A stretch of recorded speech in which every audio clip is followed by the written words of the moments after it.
Hello, I'm Mantastic and Fantastic, and today I'm going to be talking about the Pad Academy Rare machine that has come to North America. So, starting yesterday, this lackluster event has come back, and unfortunately, due to the fact that it is an older event, a 5-stone egg machine, and Gung-Ho does not like to actually buff low rarity cards, it is quite a weak event overall, and for the most part, you should be skipping it. Now, of course, there are people who want to collect certain cards. A lot of their favorite characters are now in school boy or girl uniforms, so that may have certain appeal or zest. But for the most part, there's no real top prize. And for at least for myself, I plan to just do the free roll and then pretend this thing doesn't actually exist. But of course, your own thoughts and opinions may vary within your own monster box and desires. So all the cards within the Pad Academy Rare machine can be limit broken, so that means they can be leveled up to, well, most of the cards at least can be pushed up to level 110, gain reasonable weighted stats, gain a super awakening. If they can be limit broken, they have that blue text. If there are no weapon assists in here, but I just like to keep it there just to remind people that weapon assists do exist. And at least from my approach to collab rolling, I want to try and find as much value at the bottom rarity as possible, because for the most part, you're going to be rolling primarily these cards and then mostly these. If I'm not mistaken, this is probably going to make up probably 70-75% of your rolls, maybe more, I don't know. And if these cards are lackluster and sad, it's probably a good idea to skip the event, because yes, the top cards may be flashy and cute, but the chances of you rolling them are going to be abysmally low. So let's dive right into the cards individually. So the first one is Erika, and schoolgirl Erika is unfortunately significantly weaker compared to the heroine counterpart. It is a 5 versus a 10-stone egg machine, and I guess she didn't study hard enough in class because she kind of fails in most regards. Her active skill is a color attribute absorb void. That means it will prevent them absorbing, say, fire, water, dark, but it won't prevent damage absorbed such as Fujin, Sopdet, and no, sorry, it's not like a Fusion style active skill, so it won't prevent you from, it won't allow you to bypass Sopdet, Hera Dragon, or Vishnu. So its uses are significantly more niche by comparison. It still provides you with a board changer of all colors, including hearts, but again, how important is that at this point in time to avoid color attribute absorbed? The leader skill is similar again to Erika in the sense that you do have a 7x6 leader, but you are still restricted to matching 4 specific colors. So as a 7x6 leader, it's not something I'm truly excited for. Like, yes, you could pair Zinogre, but again, you are still restricted to matching 5 specific elements, basically fire, water, wood, ignore light, dark, and heal. So Zinogre needs all 5 colors, Erika needs 4 colors plus hearts. So you basically have to matching all 6 elements every single time. It's just going to be less consistent overall. And in addition to that, her awakenings are reasonable, but again, how can we really justify using her as a sub? Like, her active skill is reasonably long cooldown of 11, but it's not necessarily producing a board that's welcome outside of rainbow teams, and the color attribute absorb is just not that helpful. She can gain 2 7 combos via super awakenings, but again, 2 7 combos is really nothing special at this point in time. So she's just a reasonably average card in my opinion that is pretty. Orochi is still reasonably strong, even though that delays have lost some of their value, but it's because he does have 5 TPAs, he does have very large weighted stats. He gets to 10,000 base health without plus eggs at level 110, which is quite significant. His attack is definitely on the bit of the lower end, where it'll reach about 2,000 attack with pluses, but again, with 5 TPAs, he's still going to be dealing very meaningful amounts of damage. He also comes with 2 skill boosts, also has double skill bind resist, so it's a reasonably useful utility card. There are lots of dark teams out there that can at least capitalize upon him.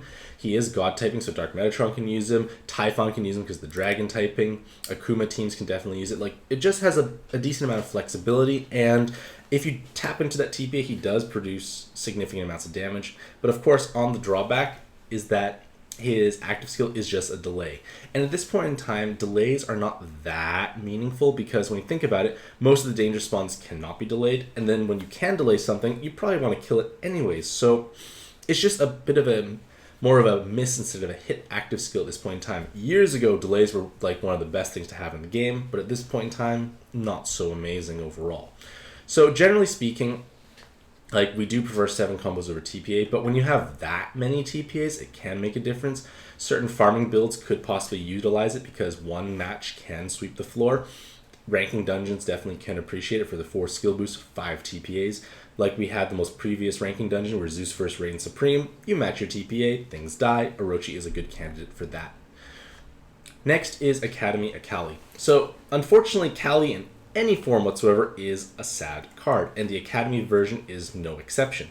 She has the exact same board changer as Dark Kali, but again, not many teams really can capitalize upon that.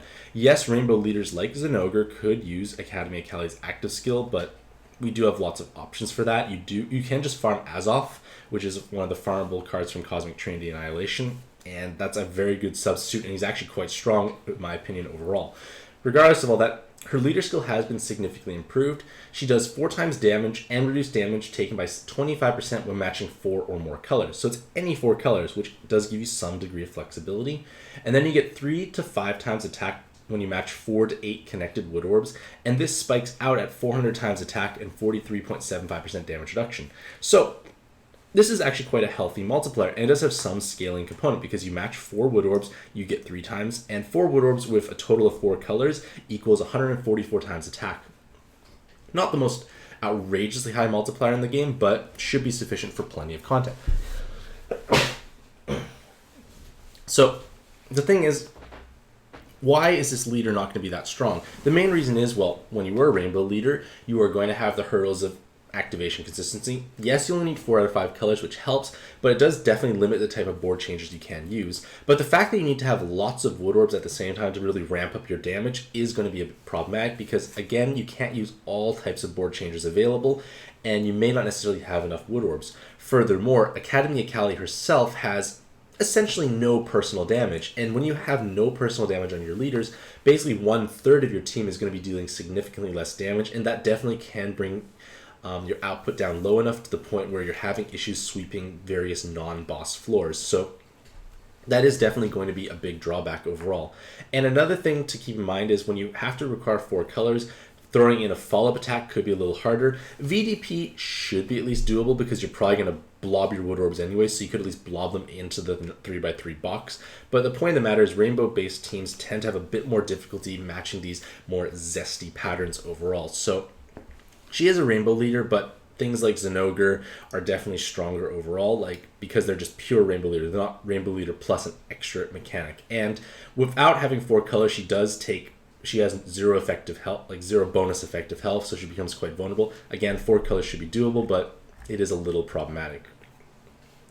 Next is Academy Yogg, who is completely different than all the other Yoggs available at this point in time, because his active and leader skill differ to a certain extent. So his active skill still provides you with the 40% max health heal and awoken and regular binds cleared by 4 turns, but he makes a board of fire and wood orbs. So fire and wood orbs is different because all of the Yoggs make their primary color plus hearts. And with the heart orbs, you're able to heal, you're able to follow attack, you're able to make the 3x3 VDP if necessary for both hearts and their primary color for potential super follow attack and regular VDP action.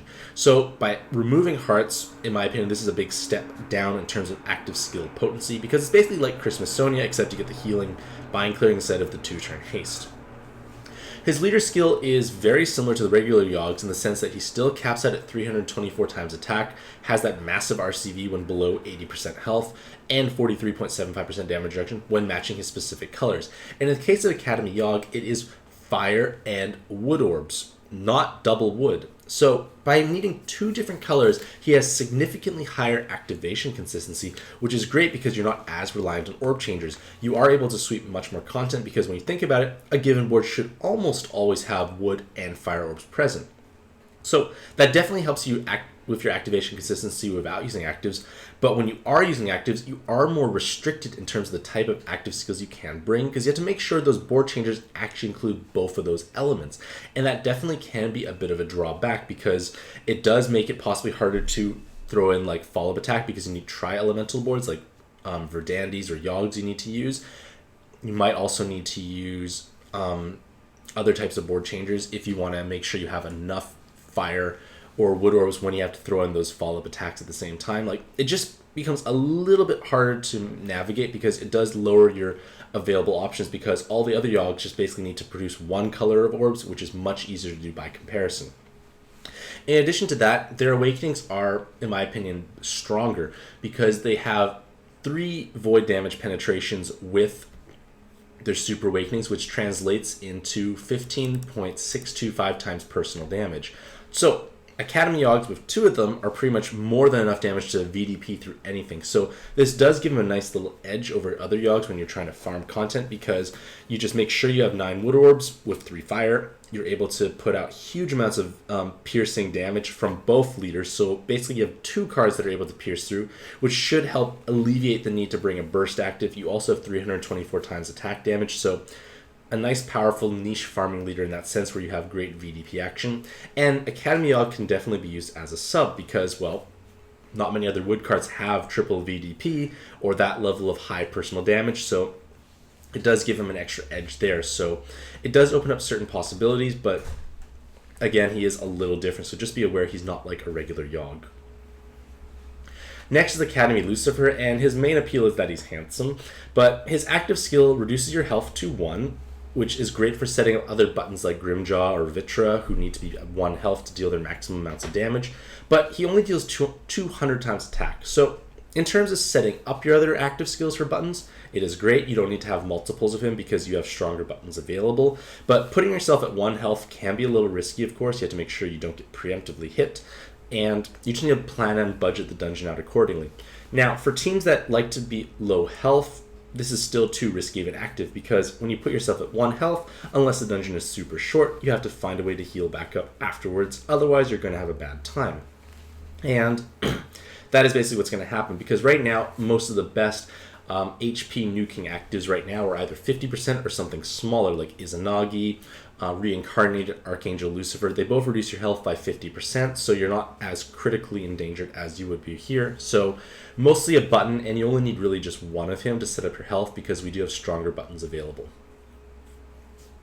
Academy Isis did get buffed to the extent that her leader skill is stronger, but the thing is, she's restricted to healers and attacker types. She only caps out at 196, and she has no personal damage output, basically. So like Academy Akali, if both of your leaders have no or low output, you're going to be struggling for damage. You are also a rainbow-based leader, so again, some activation consistencies there. You do have reasonable health and RCV multipliers, but she has nothing special at this point in time. Like, she's not doing anything better than other options. Like, sure, she can clear some content, but being restricted to only healers and attacker types does lower her sub pool drastically.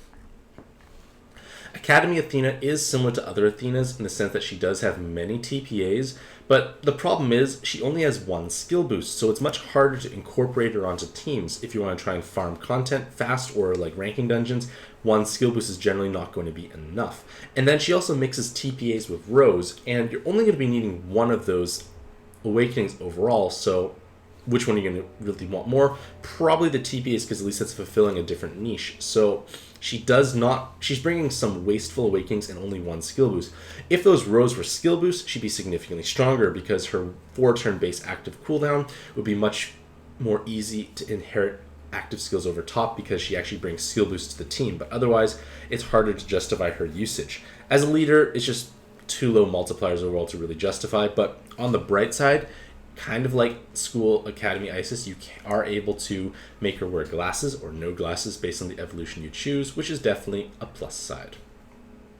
Academy Hestia is similar to the rare machine form Hestias in the sense that she has the active skill from the base form, but the awakenings of the evolved form.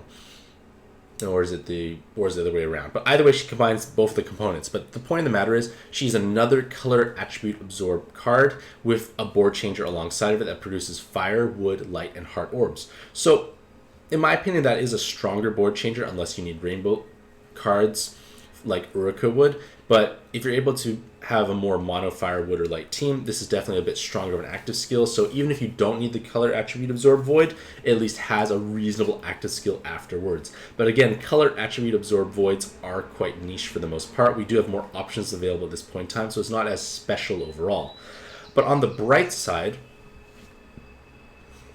she does come with triple enhanced healer awakenings, which means that she's able to act as a healing stick. So it could be a budget Dark Metatron card, You can use it on any team that needs to have enhanced healing, because when you match 4 hard orbs, you have significantly higher healing output. It does not waste an active skill slot, so it just makes it more efficient overall. And that's one reason why cards like Air and Mel are so desirable, because they provide large amounts of healing without wasting those active skills. Furthermore, Academy Hestia also has follow-up attack, which is great. Again, more utility, opens up more sub-slots.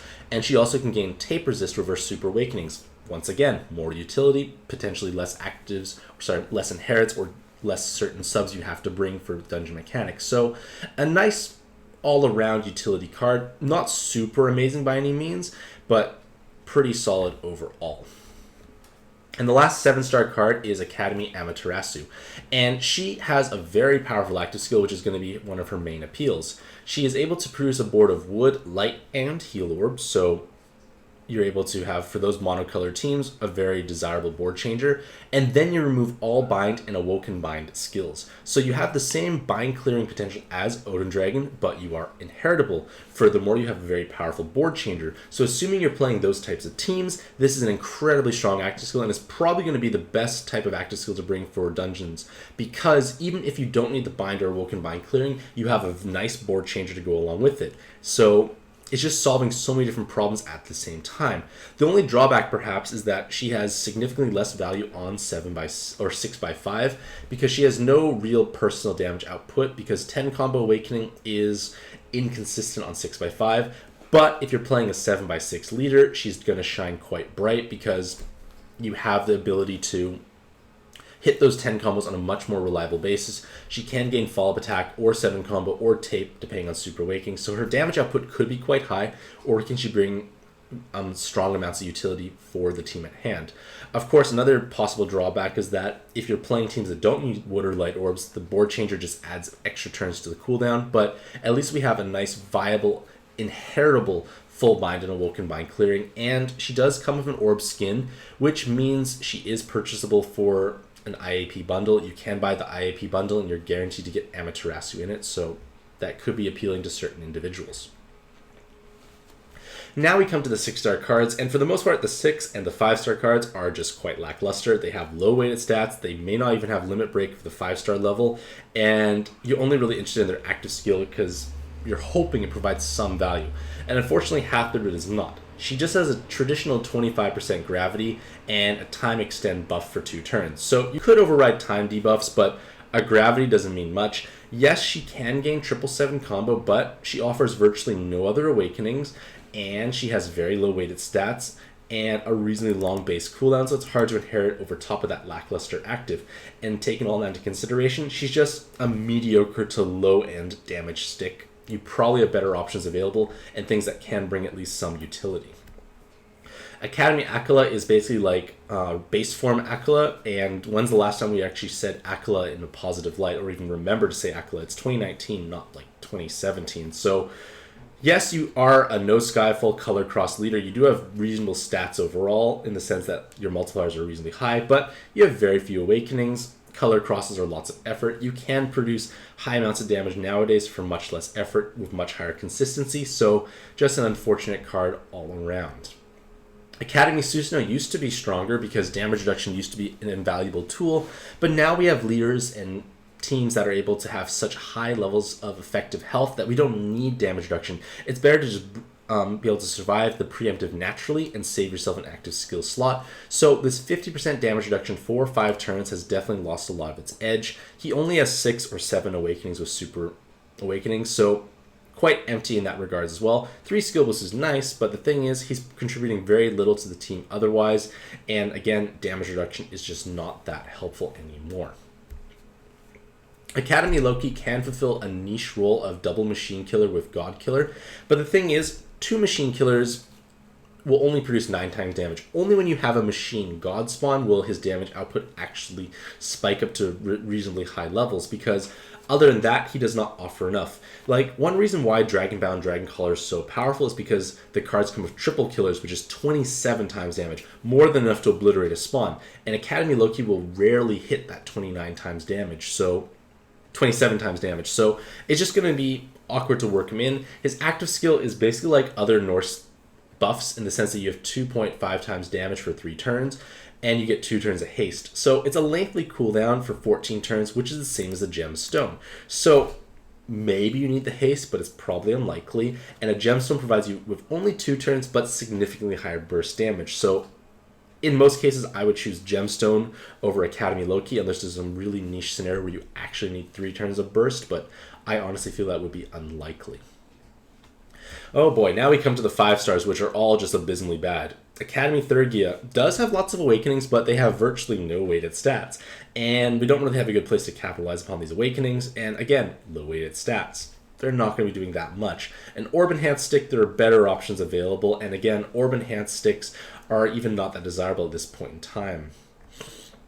Academy Sasuke has a Dragon Killer, and when he was released years ago, it was actually quite amazing because we had very few Dragon Killer cards available, which was 3 times damage against Dragon types. At this point in time, we're littered with tons of double 7 combo or triple 7 combo cards, which are 4 or 8 times damage against all types of spawns, so Academy Sasuke has virtually no usage at this point in time. Academy Hathor at least has some interesting components together, so she's not as terrible because she can be used as an inherit, because you do have 100% defense break for 1 turn and a board changer of water, wood, and light orbs. So teams like Yusuke can definitely use the board changer. The 100% defense break allows you to bypass spawns with very high defense. But the thing is, at this point in time, we probably have high enough leader skills or high enough personal damage on certain cards to pierce through that defense anyways, so the need to actually 100% defense break has dramatically lowered. And we do have also options like guard break, so 1 card can just pierce through if you hit rainbow activation. So we don't need to have guard 100% defense break as much as we used to because we have better options available, but in the niche scenario where something has way too high defense or your monster box is less developed, at least it has some value and merit overall. Academy Lumiel is another disappointing. Basically, all the 5-star cards are really disappointing because, at least Ishtar had Toast, it looks kind of cute, but Academy Lumiel is really not doing much at all. She has Lumiel's active skill, which is 100,000 true damage. Again, what do we really need that for? And a board changer of 4 colors with no hearts included. So it's just going to be lackluster overall. There are no awakenings. There's no reason to run her as a sub. No real reason to run her as an inherit.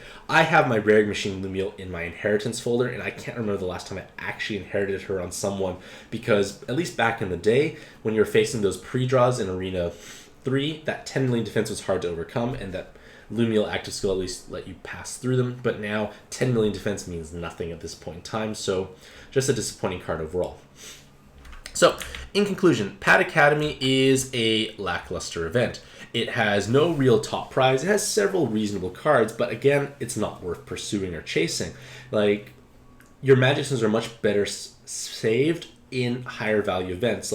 We should be having the Gung Ho collab return soon, which will bring the dark forms of those Gung Ho collab cards, which are incredibly powerful, and that would be definitely one of the better places to actually spend your Magic Stones, but Pad Academy is definitely not one of those. With that being said, some people will still be motivated to roll here, so let me know if you actually plan on rolling and who you hope to acquire. Hopefully you all have a fantastic day. I wish you all the best luck in your own Pad adventures, and happy puzzling.